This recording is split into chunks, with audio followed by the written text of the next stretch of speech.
Welcome to Your Personal Power Pod, a podcast about aligning yourself with the life you want.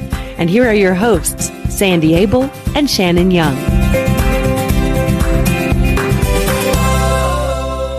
Shannon, how are you today? Hey, Sandy. I am great. Today, I am really wishing that my grandmother, your mother, were here to do this podcast with us because this topic, words and language, is right up her alley. Absolutely. She was very focused on making sure that we spoke correctly and we used the right words for the right situation. I really, really appreciate that about her because she's made it so that I can speak relatively well. And it's pretty impressive. You also speak beautifully. Well, thank you. I love words. I love language. I love playing with both. I also break a lot of rules. I think that's just kind of the way humans are. Right. We have a whole lot of contradictions in ourselves. And I know that there are some things that I speak incorrectly about, and I just expect people to get it. And then it's no surprise when they don't. So today we're talking about words and how choosing the right ones makes a big difference. Exactly. English is a very interesting language. We're talking about English today. We have many words that sound the same but mean something different, or things that are spelled differently but sound the same. And in order to be effective when you speak or in your writing, it's important to understand the words and the power they have to communicate your feelings and thoughts. Mm-hmm.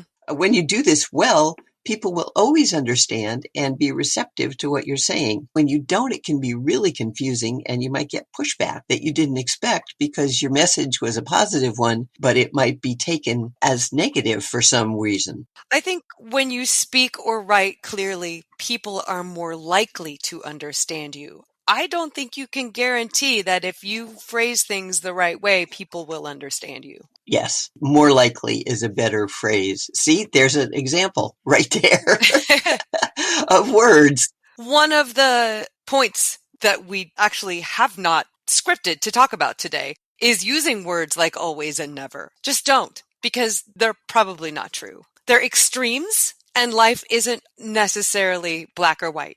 Choose words or phrases like more likely or less likely instead of always and never. Yes, that is true in most situations, although I will always love you. Oh, So there. Touche. And I will never let anybody hurt you. So Okay, see, that's folks? fair. There we go. Words are amazing. There's always an exception to the rule. That is true. Okay, so today we're going to talk about some of the words and phrases that you might be using, hoping to get one reaction, but not, and maybe helping you understand why that is. Exactly. We're going to start off with a real common one. If you care about somebody and they are struggling with something, small or large, and you offer to help, they will probably refuse it because they will interpret that you think they are not capable or competent, and people don't want help, which is interesting. But they really like support, which can be the same thing. If you say to somebody, "How can I help you?" They'll go, "Oh, I'm fine. No problem. It's all good," even when it's not. But you say, "How can I support you?" They'll go, "Oh, well, it would be cool if this happened, or if that happened, or if you did this." And it's really interesting. Just shifting from helping to supporting can make a totally different outcome. I think we do want help. I think we just don't want to be seen as needing help. Exactly. Support applies more collaboration. Like Yes. You're doing it together, where if you just help somebody, it means they can't do it and you're going to do it. Choose your words. If you want to support somebody, let them know that's what you want to do.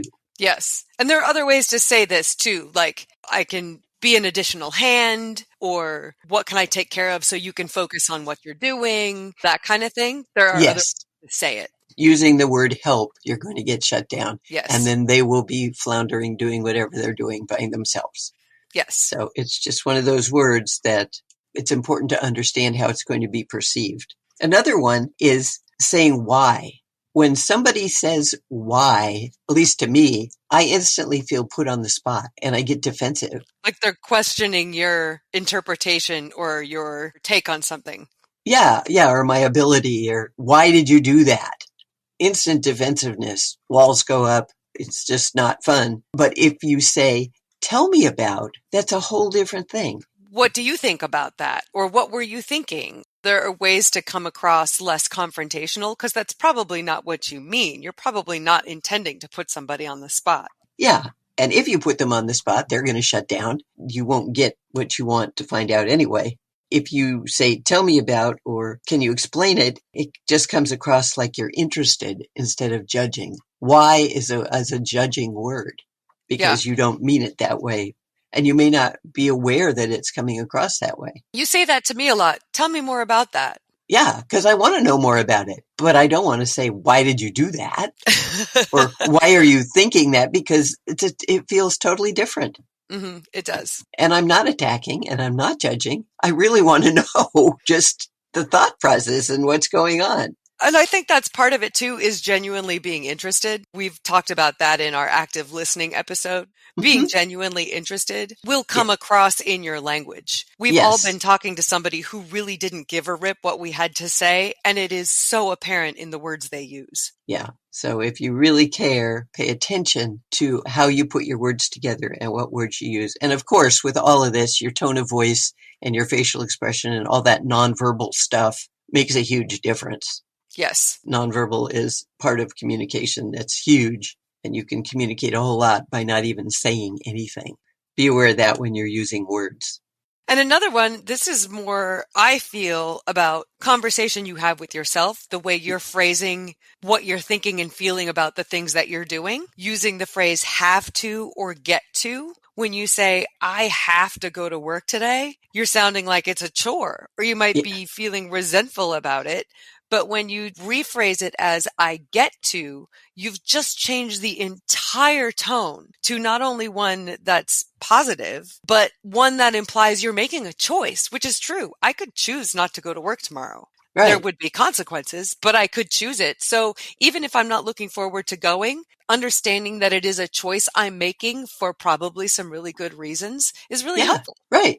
You're going to believe what you tell yourself. And if you go, oh, I have to do this, it's like, oh, it's a pain, it's a chore, it's a burden, I don't want to do it. If I get to do it, oh, whole different deal. Be sure you pay attention to how you talk to yourself. And do you have to do things or do you get to do them? Yes. And another one is along that line. Instead of saying, I will try, like Yoda said, do or don't do, there is no try. But if you say, I will try, it kind of means that you're probably not going to get whatever it is done. You've given yourself an out. Exactly. And if you're saying that to somebody else, they're going to go, oh, yeah, right, they're going to try. Well, I can't count on that. But if you say, I will, you're letting them know that you're making a commitment and it's going to happen. Yeah, this is about deciding. Yes. If you get up in the morning and you say, I'm going to try to have a good day today, you've just told yourself you're not going to have a good day today. Exactly. If you get up in the morning and say, I'm going to have a good day today, chances are pretty good you will. There's such a different feel in those two phrases. And a lot of people use try instead of will without even being aware of it. Yes. You will believe whatever you say to yourself, and other people will believe what you say. Be aware. Are you trying or are you doing? Remember Yoda, there is no try. I love that.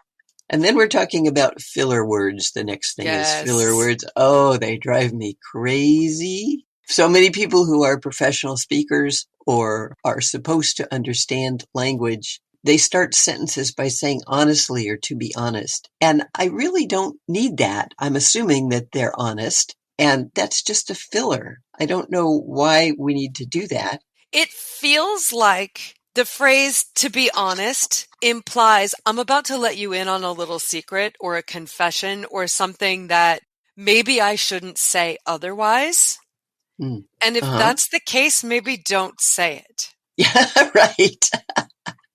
I mean, usually I feel like this comes in front of judgmental comments about someone else or controversial opinions if you're going to say it, own it. Like, Yes. I'm not advocating that you don't say things you want to say. I'm just saying be upfront about it.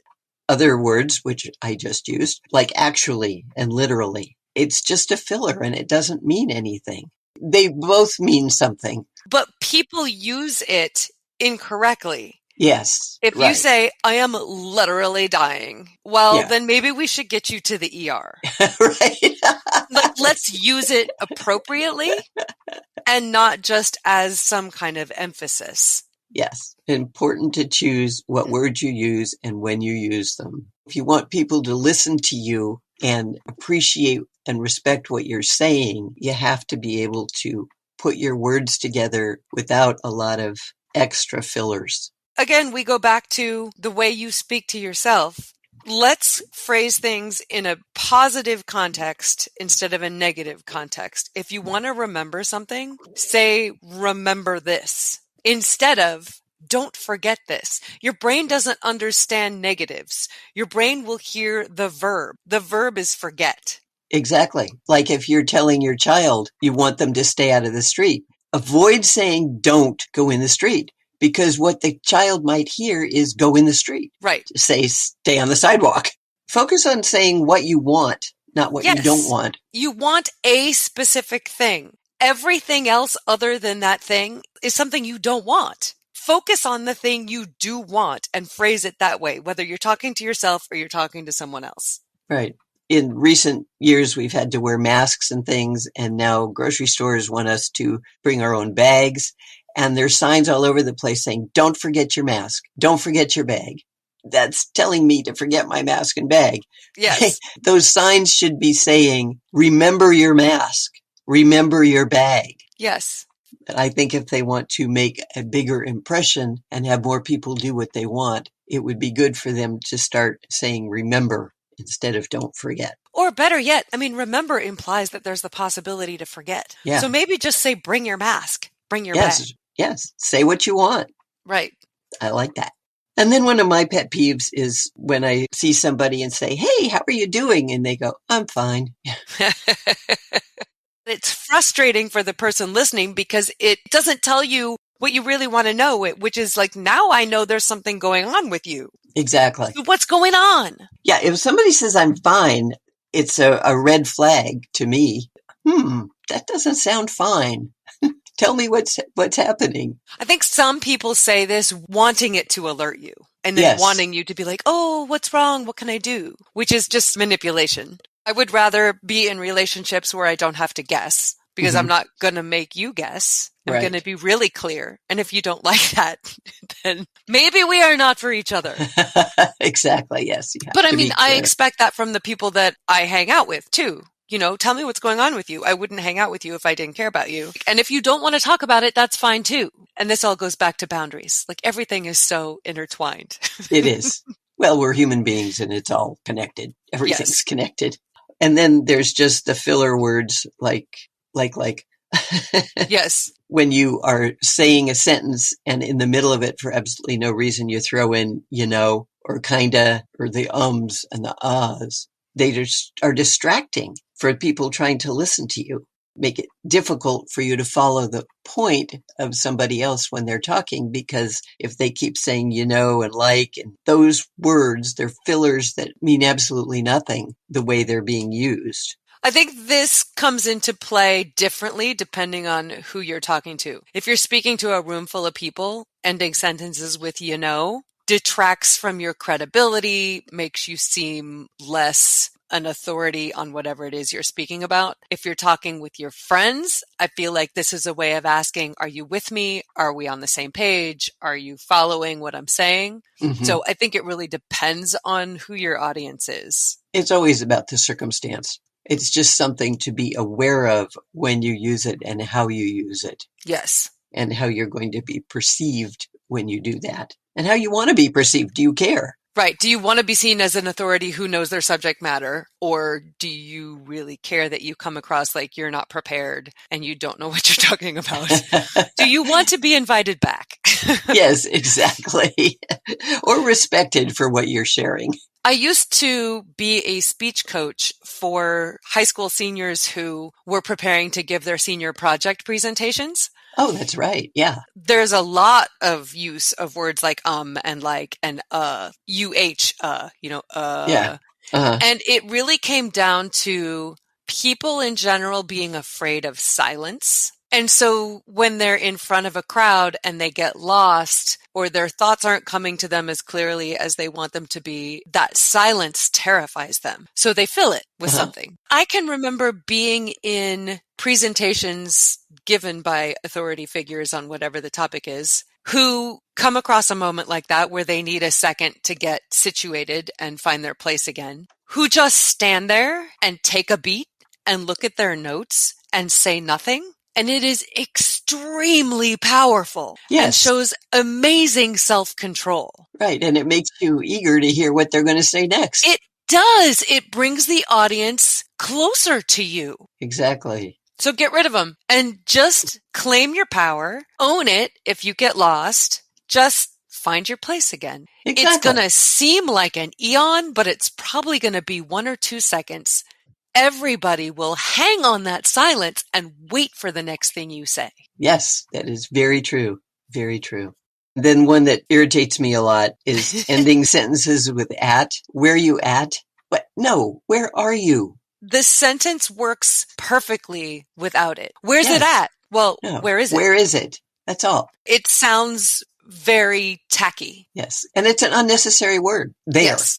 It's a good word. There are places where at fits just fine, but not at the end of a sentence. Yes. I think this is a regional thing too. Really? I do. When I lived in the South, just the way people in some of the communities I was in lends itself to that. It doesn't seem to be as common in other parts of the country I've lived in. I may be totally misreading that, but it seems to be generally accepted in certain places and not so much more so in others. Just know that if you're speaking in a room full of people, ending a sentence with a prepositional phrase is jarring and is just grammatically incorrect. Although you do have a very good point that different regions have different speech patterns. Yes. So that has to be taken into account, depending on where you are and how other people are going to perceive you, depending on how they speak. So much to be aware of. Yes, so much. Yeah. My preference is when you are emailing or texting, it's really easy for people to be confused and not really get your full message. So if you can, find a way to talk in person. That way you can actually see, and I'm saying actually because I mean actually. Yes. Hear each other and get the tone of voice or see the facial expressions. And that will help a lot in how your words are perceived and received. I think you're going to run up against generational pushback on this one. I know. And I have a theory about that. What is your theory? Well, first, I called a gentleman for work the other day who had left us a voice message. So I returned his call and got his voicemail. His outgoing voice message said, if you can text me about this, please do.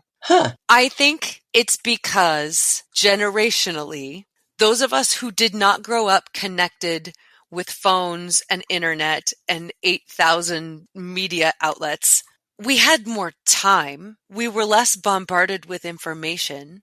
Everything was not so much in our face all the time. That is true. We were also actually humanly connected to each other. Yes. I said actually again. I'm going to have to work on that. Yes.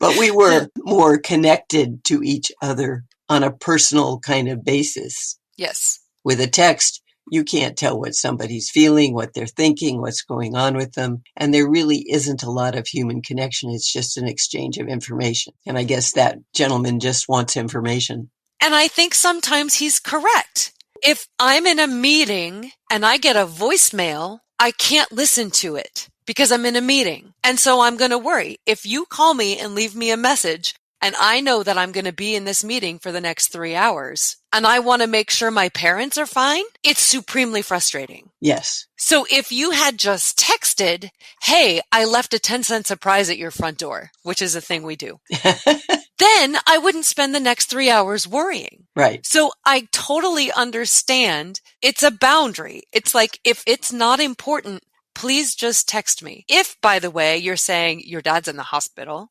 or I need to talk to you immediately, your house is on fire, don't leave me a voicemail. Right. Text me. I need it now. So I totally understand why there's this divide between people who want to talk face to face or one-on-one and people who want texts. Now that we can reach each other 24 hours a day, no matter where we are for the most part, voicemails can get really irritating and frustrating, and they take a lot of time. That's true. If you're saying, hey, I want a divorce, maybe waiting until you can talk face to face is important. So it's about the topic. It's about the topic and it's about the response you need. Does it need to come through now? Right. Yeah, I think it's about respecting people's time and understanding that if I just leave a voicemail and they are unable to get it right now, is this going to cause unnecessary stress? The important thing is to be aware of who it is you're trying to communicate with, how they like to do that, what the circumstances are, and put that all together and make sure that you do it appropriately. Mm-hmm. The bottom line is, if you want to sound like you know what you're saying and have people hear what you're intending for them to hear, it's important to pay attention to the words you use and how to use them. That's all. That's all. It's just a little thing. just pay attention to how you speak and how it's probably coming across. And do you think the people you're talking to or sharing with are going to be receiving the message you want to have sent? And then understand that communication can go haywire in so many ways. One of the things I remember from my college courses on interpersonal communication is how many people are actually involved in any face-to-face conversation between two people. And it's 6 people. It's who I am, who I think I am, and who you think I am. And then who you are, who you think you are, and who I think you are. And you can even go deeper, who I think you are. You know, it can get really convoluted. This is getting crazy. Really quickly. Well, and then you start looking at the lenses we hear things through and all the trauma that we bring to our daily lives and how that affects the way we receive messages. And doesn't it just make sense to make your message as clear as possible from the get-go? Because it's going to get muddied up somewhere. As clear and as simple. Yes. So that is actually... See, I said it again. Wow, I really have to work on that. That is what this whole episode is about. Paying attention to how you communicate, what words you choose, how you think, and how somebody else will receive them, and working with that. And it, as with so much of what we talk about, is just a practice. Yes, yes. Do the best you can, learn and grow and evolve. And if you feel like stringing some words together, send them to us. Yes, we would love to hear from you. Yeah, we love your stories. So tell us what's going on for you. Tell us how you claimed your personal power and how that changed your life. If you would like us to talk about anything in particular, please send us your ideas for future topics. And if you want to, string some words together and review our podcast. And you can do that wherever you stream, or you can just talk to us directly by visiting yourpersonalpowerpod.com, clicking contact and dropping us an email. You can also visit and subscribe to our YouTube channel and share it with your friends and family. And if you want to learn about coaching and how it can change your life, get in touch with Sandy at insidejobscoach.com. Until next time, we look forward to hearing from you and find your power and change your life.